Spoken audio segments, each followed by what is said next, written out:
yerleşenleri siliyor.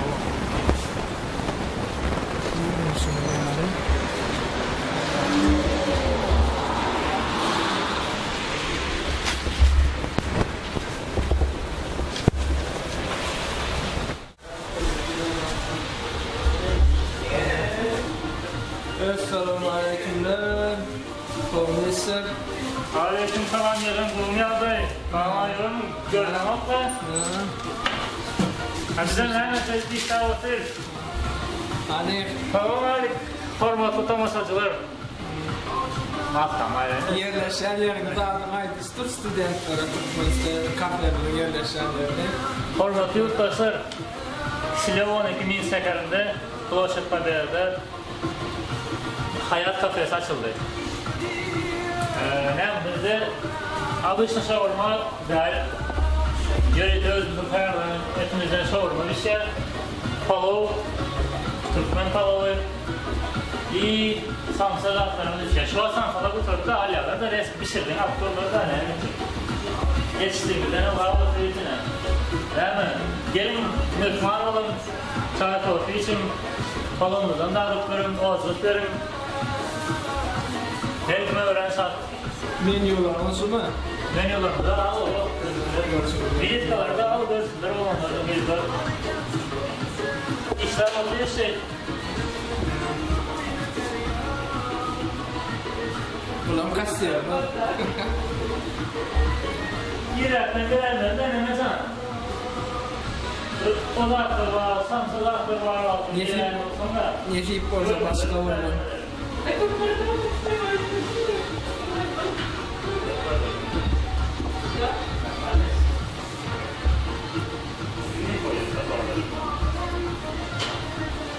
İnneme büyük bağlılığız buna. Ne al?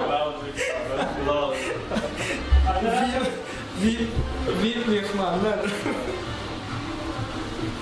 Hatırlar Rossi'na neyse yerler var.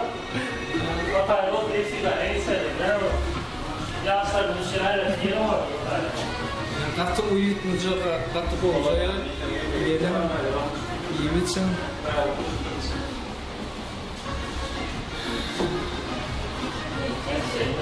Bunlar.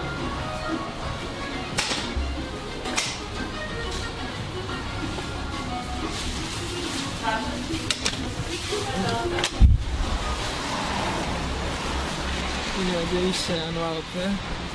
Kahvat muğundan alsama oynatsandır.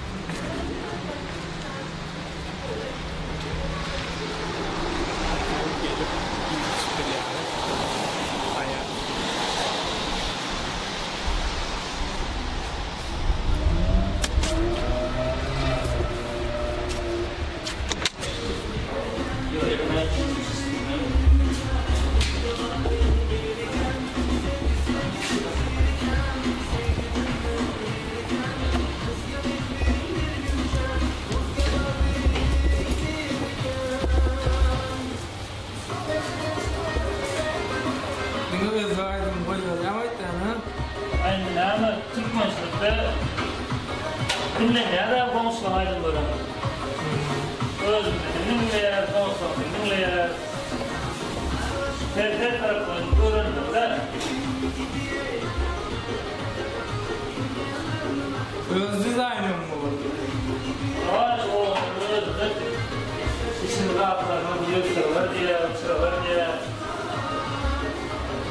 Ankara Polikat'ta ve Skolat'ta öğrenmesi özleştikten ondan eline gelenden Katı bolca olur. hava değil.